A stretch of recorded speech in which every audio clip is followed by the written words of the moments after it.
Hi friends, and welcome to day 4 of the Transformation SparkOff. Today I want to explore with you the topic of water, actually drinking water. So I meditated a lot about this. I thought, everybody seems to know about the value of drinking enough water. And then I decided to go ahead and talk about it anyway. And the reason is because one, this is a journey of transformation and it is a spark off. So the premise is that we cover the basics comprehensively. And so for those of you who are already in good habits regarding drinking water, maybe you'll get some more information today from me. And it's always good to get a refresh, a recycle. So let's talk about it. So everybody knows the basics that if you're in a hot climate and you have movement in your day, then you want to drink up to 2 to 3 liters of water. And on a colder day or on a day that you've not really had a lot of movement, then a minimum of a liter. And of course, let's also talk about the water. No bubbles, room temperature if possible. And there is a lot of conversation about ice water and the benefits of ice water. Again, the Transformation Spark Off is based primarily on my own experience and the experiments that I have conducted on my body and my body-mind-spirit complex. So I will say to you that room temperature water, in fact, water that has been warmed up and is just slightly warmer than room temperature, actually seems to be the most beneficial. Beneficial in the sense that the idea of drinking water and not being dehydrated, as most of you must know, but I will share it with you, is that cells, literally water, drops of water, just plain water, no bubbles, no herbs added, fruit water, nothing, just plain tap H2O. Literally works like a key and opens the walls of our cells in our body and allows absorption of not only the water but other things that the body is trying to get absorbed into the body, including trace minerals, vitamins, nutrients, oxygen, so on and so forth. So for sure, drinking enough water keeps the cells responsive. So that's the physiological reason that every doctor, a parent, a caregiver will tell you, drink your water. What I want to, so that's the basic. If there is for no other reason, that should be, and that, well, should is not one of those words that I much prefer to use, but that probably or possibly can be reason enough for you to experiment with drinking water every day. And I use the word experiment again and again because I truly would like to invite you to see how life feels when you don't just accept information that you receive from any source at all blindly. You play with it and you adjust it a little bit and you make it fit for you. That is where our intelligence, our unique bioindividuality gets honored. So it's okay to read up, listen to videos like this, get information from external sources. The idea of using the word experimentation is that you digest it. So you take raw data and you make it information for you. I hope that makes sense. Yeah.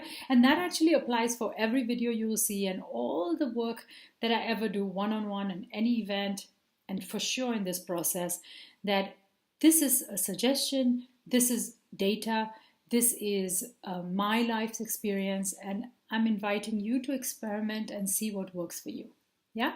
So let's talk more about water. So that was the physiological benefit of drinking water. But there is something deeper that happens with drinking of water. I don't know if you've ever noticed, but when you cry or you're really visibly upset, typically somebody around you will get you a glass of water. And it's not because you've cried so much and so you are dehydrated and you need to immediately replenish with more water. Actually, the act of drinking water and putting that water into your system also gives you a calming down of the emotions. And again, uh, what I'm sharing with you is not scientific data, it's based on my life's experience. Whenever you are upset, hmm, or you are under tremendous stress, the body is automatically dehydrating. So the opposite is also true. When you start to hydrate yourself, you for sure reduce the impact of stress on your body, as well as you calm everything down. Notice if you're really furious and you have a glass of water, 2, 3, 4 sips later, you're just not that angry. Hmm? And that is true for most emotions. So water seems to serve as, um, like literally, calming everything down. Like, when you put water over a fire and it kind of douses the fire, literally that impact, it just calms everything down. So that's the other reason to make drinking water a part of your day. So as we are constantly responding to situations, people, events in our life, we are being impacted by stress. And when we drink that water, we are creating a balance. So that's the second thing about water. The third thing that I want to talk about water is combining it with food. I noticed that a lot of people are drinking water as they're eating food. And again, based on my own experience, you will notice that experiment with this just for, and this will actually be one of your takeaways, but I'll just hear me out and I'll repeat this at the end. When you combine water with your food, especially cold water, we won't even talk about cold drinks. I'm still, on the subject of water. It actually prevents you from digesting your food completely. So, take a piece of bread and if you, or a piece of toast, and it's very edible. It looks very tasty. Now imagine if I soaked it in water. Is it really appetizing anymore? And that's literally what happens to your food before it even digests. It becomes soggy, and it does not allow digestion to happen completely. And this is true for everything you're eating, regardless. It could be anything from a healthy salad to French fries. So when you drink water, the suggestion to you is it possible to drink water about 20 to 25 minutes before you eat food, and then not to drink any water at least 30 minutes after you have completed eating your meal? Yeah. And so as you're eating your food, if you are feeling thirsty, it then start the habit of drinking the water before your meal. And also pay attention, maybe the food you're eating needs to have a liquid component so that you don't feel the need, so like a gravy or a soup or a sauce, so that it doesn't make you as thirsty. So that's the third thing about drinking water, is the combination with food vis-a-vis drinking water by itself. And the last thing that I want to talk to you about water is using water, drinking water, as a cleanse. So on an empty stomach, you will notice that this is something that has really worked well for me, and I really recommend that you incorporate that into your life.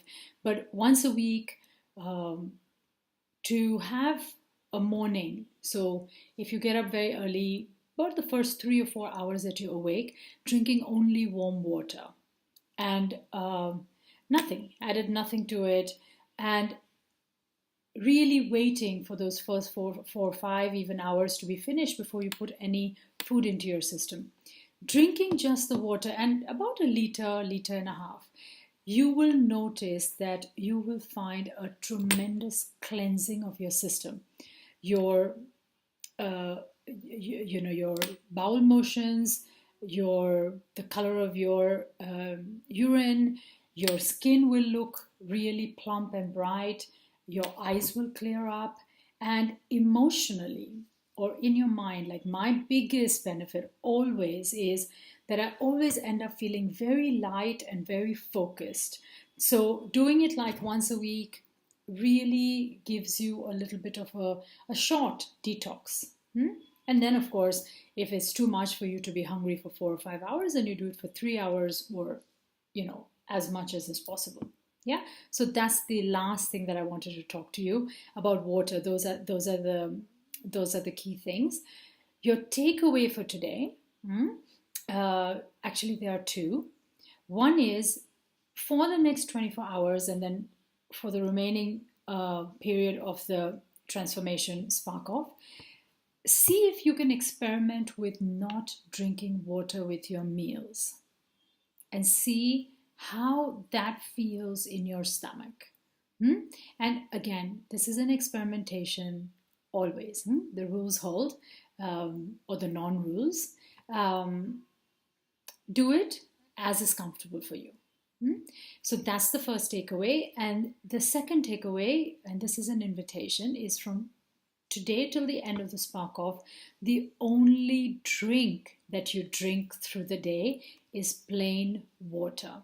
Yeah. So for the remaining 7 days, no bubble water, no soda, no cola, no Gatorade, other any kind of other drinks. Yeah. So this does not. I'm not talking about coffee or tea or whatever hot drinks you have in the day. I'm talking about drinks that you would eat, drinks that you would consume as water substitutes. So those are the two takeaways. And then the last one, of course, remains the same for every day. Bring your journal out. And now it's day 4. So you have practices building on each other. And as I said on the first day, see how your schedule allows it.